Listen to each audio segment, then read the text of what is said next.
आओ तुम्हें हिंदी व्याकरण से मिलवाएं, आओ तुम्हें हिंदी व्याकरण से मिलवाएं। संज्ञा, सर्वनाम, विशेषण, क्रिया, क्रिया विशेषण से तुम्हारी पहचान करवाएं। आओ तुम्हें हिंदी व्याकरण से मिलवाएं। मैं हूँ संज्ञा, मैं हूँ सर्वनाम, मैं हूँ विशेषण, मैं हूँ क्रिया, मैं हूँ क्रिया विशेषण।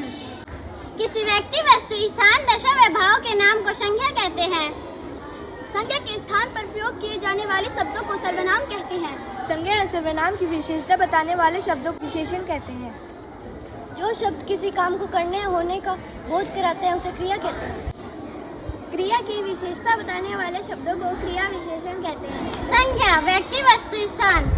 सर्वनाम, जैसे यह, वह, तुम। विशेषण, हरा, छोटा, मीठा, लंबा। क्रिया, जैसे पढ़ना, लिखना। क्रिया विशेषण, धीरे चलना, तेज दौड़ना।